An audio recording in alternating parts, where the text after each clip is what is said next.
since coming out of the break. Williams dishes to Teletovic. He kicks it to Johnson. They set the pick. On the wing, Williams. That's good, and it's Johnson with the assist. Johnson's got his third assist on the night. Well, his scoring this quarter has been off the charts, and the complexion of the game as a result, it may change. Here's Clutch. He's got 36.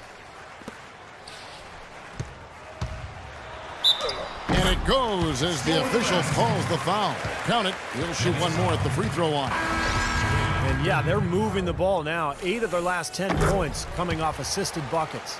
Steve, nothing makes a coach smile as much as pure, selfless teamwork. The Nets making a switch here. Mason Plumlee's checked in for Mirza Teletovic. Bogdanovic comes in for Sean Marion. Miller's checked in for Johnson. And Jarrett Jack has subbed in for Darren Williams. Bogdanovic, no luck. An 8-rebound advantage like the one they have now is always going to swing the score hard in that team's direction. And that's certainly been the case today. Their rebounding has made a huge difference. I love the flow that they've been playing with offensively tonight. This is an impressive performance. Well, and that lead they have just continues to grow and grow. Throws it from deep. Can't get it to go.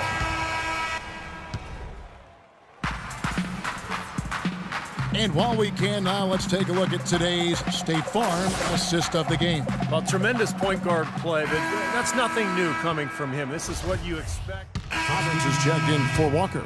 And then for Brooklyn, Plumlee is checked in for Brandon Davies. Johnson comes in for Jefferson. And it's Williams in for Miller.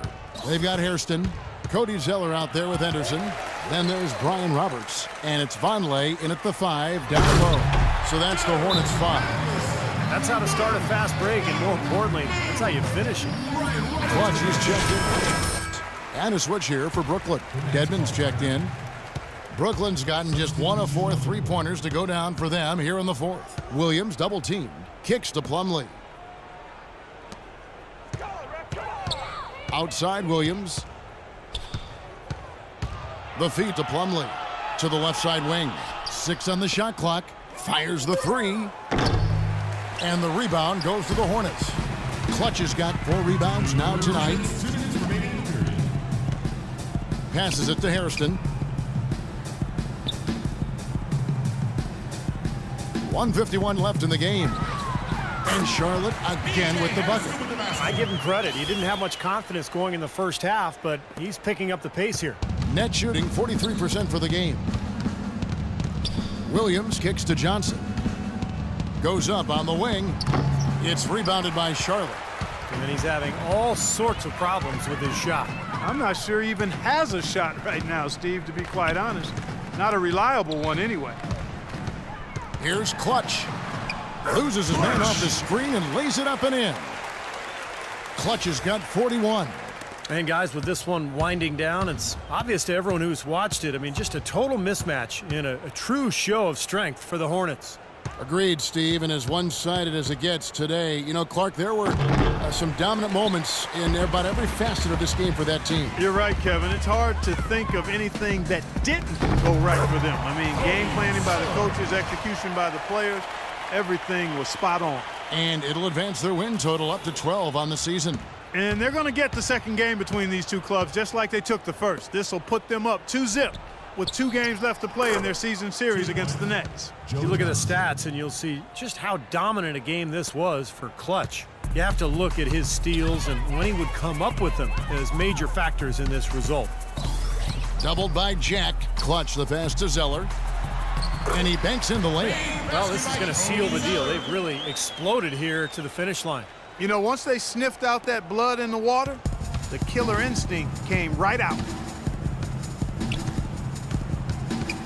Outside Williams. Johnson up top. All alone. Zeller grabs the board. I think he was surprised by how much space he had there and just rushed the shot a little bit. And Charlotte again with the bucket. They got to feel pretty good about this win tonight, guys, defending their home floor. Yeah, and just riding it out here now. I mean, they gave the fans what they wanted. Williams kicks to Dedmon. And that one's good. That's the kind of lead pass we've seen him make over and over again. 15 seconds left to play here in the 4th. There's a screen. Here's Clutch.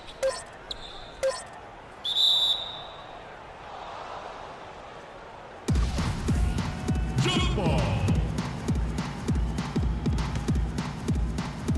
Brooklyn with the ball. Here's Plumlee. Off target with that shot. So no problem for Charlotte as they get the win. You know, Clark, every team has a bad night, and these guys might want to watch the tape of this game. Well, Gerald, this...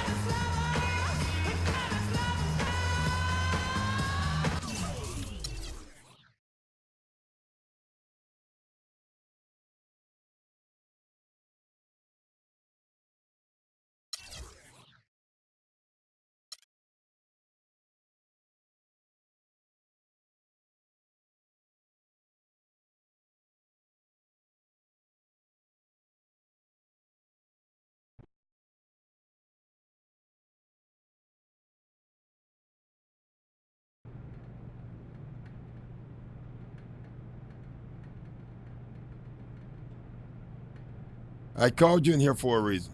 Yeah, what's up, Coach? I want to talk to you a little bit about one of my coaching philosophies, something that's become very important to me over the years. I'm all ears.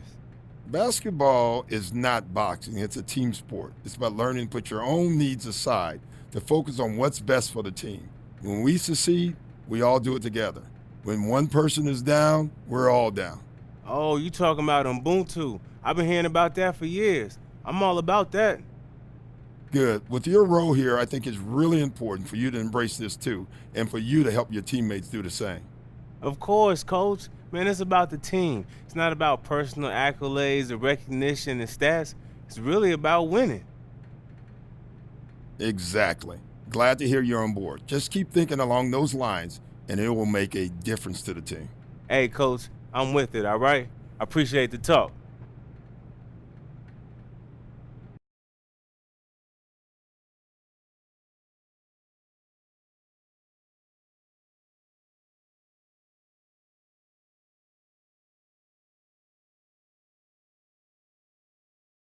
Get settled, everyone. It's time to get to work.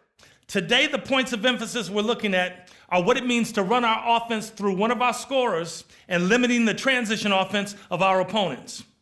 As you know, we have some really potent scorers on this team. At certain times, coach is going to run the offense through one of them.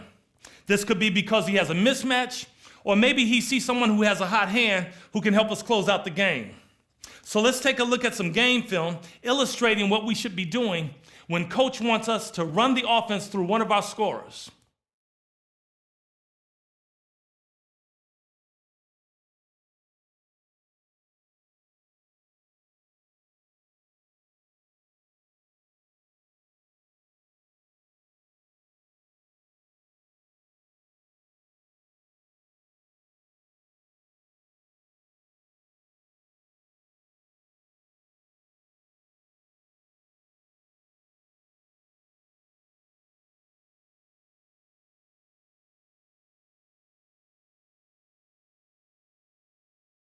Now, on the defensive end, more and more teams are getting better at scoring easy transition baskets. So we need to know what to do to limit them.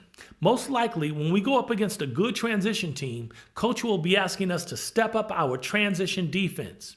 Okay, let's take a look at a few plays to show you guys what I'm talking about.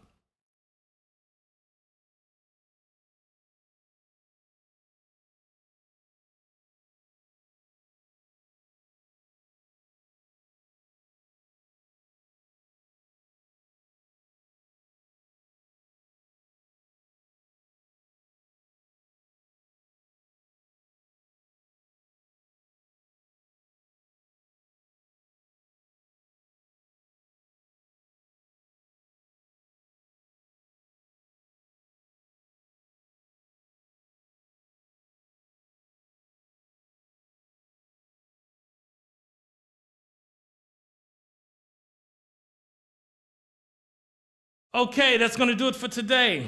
There's no excuse not to know what's expected of you when coach calls for either of these points of emphasis in a game.